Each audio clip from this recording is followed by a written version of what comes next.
They didn't steal my inheritance in secret, they erased it in plain sight. A signed will. Bank documents. Proof that should have protected me. And still, my own family said, it doesn't count.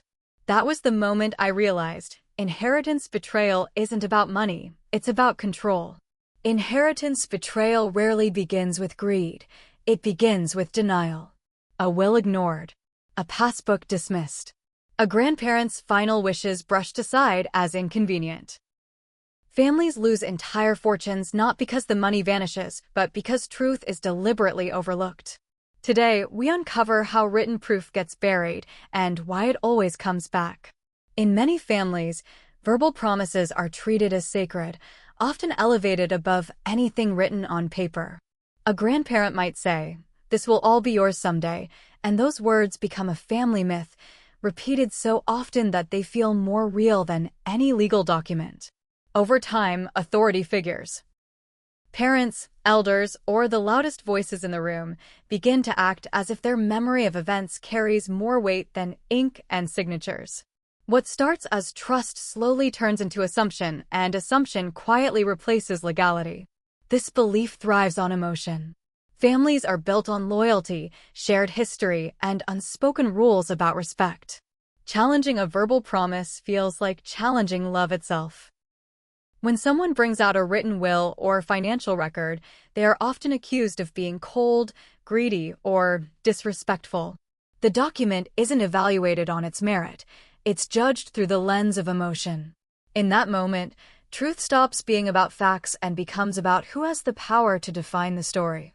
Authority plays a dangerous role here.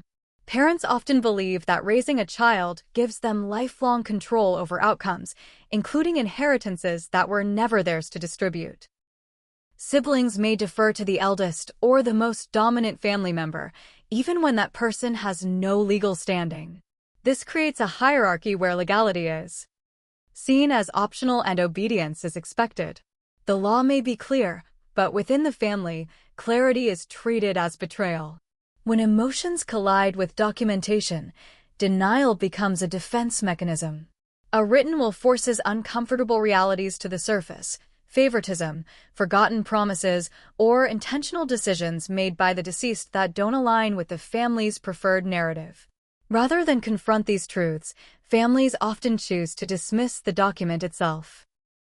They question its authenticity, its timing, or the intentions behind it, not because there is evidence of wrongdoing, but because acceptance would disrupt control.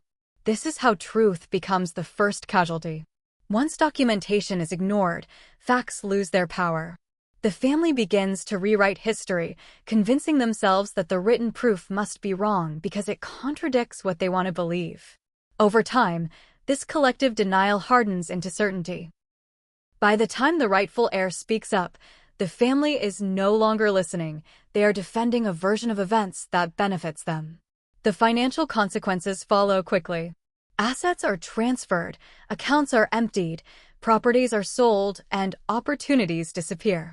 What could have been resolved with honesty turns into years of conflict, legal battles, and irreversible loss.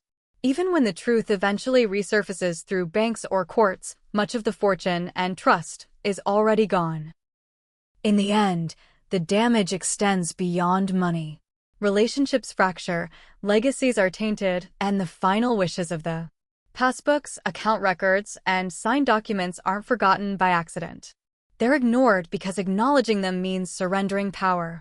Denial becomes a tactic, not a mistake. In many families, financial proof represents more than money, it represents a loss of control. The moment a document is recognized as valid, authority shifts away from whoever has been making the decisions and back to the truth itself. That shift can feel threatening, especially to those who have benefited from silence, ambiguity, or unchecked influence for years. What often happens is subtle at first. A passbook is called outdated. A will is described as confusing. A signed document is framed as probably symbolic. These phrases are not legal arguments, they're emotional defenses. By questioning legitimacy instead of confronting facts, people buy time and maintain dominance. The goal isn't to prove the document wrong. It's to delay acknowledgement long enough that doubt replaces clarity. Over time, repetition turns denial into the family's accepted narrative. Power thrives in uncertainty. As long as proof remains unexamined, those in control can reinterpret history. They can rewrite intentions, minimize promises, and suggest that the deceased didn't really mean it. Financial records threaten that flexibility. Numbers don't argue. Signatures don't forget. Dates don't change their story to suit emotions. That's why documents are often hidden, dismissed, or physically removed, because they are permanent witnesses. Denial also allows people to claim moral superiority. By ignoring evidence, they can frame the rightful heir as greedy, ungrateful, or disruptive. The conversation shifts away from legality and toward character judgment. This tactic isolates the person asking questions and pressures them into silence. Many heirs back down not because they doubt the truth, but because they're exhausted by being painted as the problem for demanding what was clearly documented. There is also fear beneath the denial. Acknowledging written proof can expose years of manipulation, misuse of funds, or broken promises. It can unravel carefully maintained family hierarchies. For some, it's easier to deny the existence of evidence than to confront the consequences of having ignored it. Denial becomes self-protection disguised as confusion. But institutions don't operate on family narratives. Banks, courts, and registries exist precisely because human memory and honesty are unreliable. When records are finally presented to an outside authority, the truth often emerges quickly and painfully. What families refuse to acknowledge internally is confirmed externally, leaving those who relied on denial shocked by how fragile their control really was. In the end, ignoring financial proof doesn't make it disappear. It only postpones accountability. Documents wait patiently, unaffected by emotion, time, or intimidation. And when they resurface, they don't just restore money, they restore clarity. They remind everyone involved that power built on denial is temporary, but truth, once documented, has a way of reclaiming its place. When one inheritance is stolen or quietly dismissed, the damage doesn't end with a single person losing money. It creates a powerful precedent that reshapes the behavior of everyone who comes after. Children and younger relatives are watching closely, even when no one thinks they are. They learn an unspoken lesson. Speaking up is dangerous, questioning authority is punished, and silence is rewarded. Over time, this lesson becomes more valuable than any asset that was originally left behind. In families where an inheritance is ignored, the message is clear: truth only matters when it is convenient. Written wills, bank records, and final wishes lose their meaning if they can be brushed aside without consequences. Future heirs internalize this reality early. They stop asking questions. They stop documenting promises. They stop trusting that fairness will protect them. Instead, they learn to protect themselves by staying quiet, even when something feels wrong. That silence slowly becomes a survival strategy. This culture of silence is where generational wealth truly begins to dissolve. Money that could have been invested, shared, or preserved is often redirected by the loudest or most powerful voices in the family. Those who are meant to benefit withdraw emotionally, and sometimes physically, from the family unit. They don't fight not because they don't care, but because they've learned that fighting leads to isolation, guilt, or rejection. As a result, wealth that was meant to strengthen family bonds instead fractures them. Resentment quietly replaces trust. Family gatherings become tense. Conversations turn shallow. The inheritance itself becomes a forbidden topic, even though everyone feels its absence. Over time, the financial loss is overshadowed by something deeper: the loss of connection, safety, and mutual respect. What was once a legacy of love and intention becomes a source of unspoken bitterness that lingers for decades. Future generations grow up hearing fragmented stories about what happened, but never the full truth. The original betrayal becomes normalized, rewritten as a misunderstanding or brushed off as ancient history. This rewriting of reality is dangerous because it teaches heirs that injustice can be rebranded if enough time passes. It also teaches them that honoring the dead is optional when power is involved. Ironically, the families who dismiss inheritances often believe they are maintaining control or unity. In reality, they are teaching the next generation to detach, to expect unfairness, and to prioritize emotional self-protection over honesty. Wealth doesn't disappear overnight. It erodes slowly, drained by mistrust, avoidance, and unresolved conflict. The greatest loss is not the money itself, but the example that is set. When silence becomes safer than truth, generations inherit fear instead of stability. And once that pattern is established, even large fortunes cannot compensate for the emotional and moral cost. True legacy isn't just what is left behind, it's how truth is treated when no one is watching.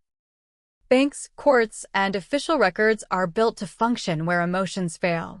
They do not care who cried the loudest at the dinner table, who felt entitled, or who controlled the family narrative for years.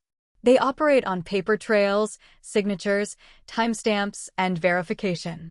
That is precisely why families that rely on emotional authority often underestimate them. When relatives dismiss a will, a passbook, or a signed document, they assume that silence will erase it. But institutional systems are designed to remember what people try to forget. In many inheritance disputes, families convince themselves that if they ignore proof long enough, it loses power. A written will is called outdated. A bank document is labeled irrelevant. A signature is questioned without evidence. This dismissal feels safe inside the family bubble, where pressure and loyalty can override logic. But once the issue leaves that private space and enters a formal system, everything changes. Evidence that was mocked or minimized suddenly becomes central. The very documents that were treated as inconvenient details turn into decisive facts. Banks, in particular, are trained to trace continuity. An old account does not disappear just because someone says it should. Records are archived, cross-checked, and preserved far longer than most families realize. A passbook tucked away decades ago can still trigger an audit, a verification process, or a manager's inquiry that exposes the full truth. What felt like a forgotten artifact becomes a living record, capable of reopening conversations no one wanted to have. Courts function the same way. Judges are not interested in family hierarchies or emotional explanations for why someone deserved more. They look for intent, documentation, and lawful execution. When a family member insists that a will should be ignored because it feels unfair, that argument collapses under scrutiny. Written proof carries weight because it reflects a deliberate choice made by someone who is no longer alive to defend themselves. In that sense, evidence becomes their voice, speaking when they cannot. What makes this especially powerful is the shift in control. Inside a family, power often belongs to the loudest, the oldest, or the most dominant. But once an outside authority steps in, that power transfers to the evidence itself. The narrative no longer belongs to those who benefited from silence. It belongs to what can be proven.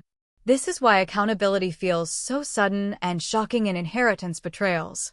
It isn't that the truth suddenly appeared, it's that it finally mattered. For the person who is dismissed, this moment can be deeply validating. Being told for years that proof doesn't count erodes confidence and creates self-doubt. When a bank manager, lawyer, or judge acknowledges that the evidence is real and binding, it restores more than assets. It restores trust in reality. It confirms that the betrayal was not imagined, exaggerated, or deserved. Ultimately, institutions exist to protect continuity, not comfort. They preserve facts long after emotions fade. Families may try to rewrite history, but records do not rewrite themselves. When proof resurfaces through an outside authority, it does more than correct a financial wrong. It enforces accountability and reminds everyone involved that truth has structure, memory, and consequences. Standing up for a will isn't about greed, it's about dignity. It's about recognizing that when someone took the time, clarity, and courage to put their final wishes in writing, they were doing more than distributing assets. They were making a statement about trust. A will is often written in moments of reflection, when a person understands that their voice will soon be gone, and paper becomes the only way they can still be heard. Ignoring that voice isn't just a legal issue, it's a moral one.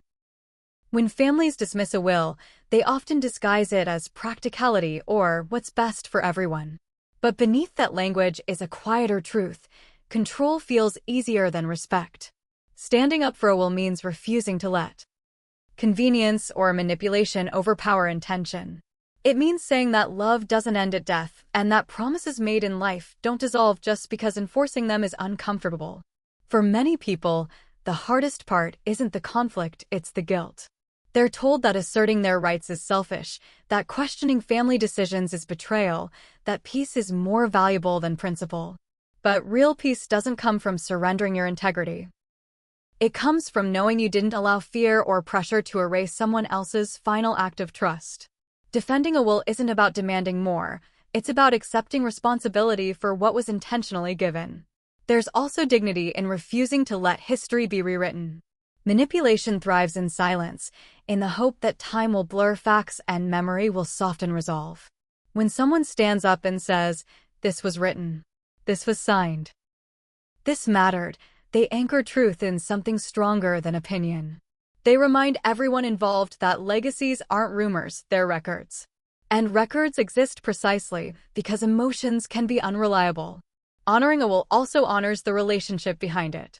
Whether it came from a grandparent, a parent, or a loved one who believed in you, that document represents recognition. It says, "I saw you. I trusted you. I chose you." Allowing others to dismiss that choice is not humility. It's erasure. Standing up is a way of protecting not just assets, but the meaning attached to them. Most importantly, standing up for a will restores self-respect. Even when the process is exhausting, even when it creates distance or exposes uncomfortable truths, it draws a clear line. My worth is not negotiable. My voice does not end where someone else's manipulation begins.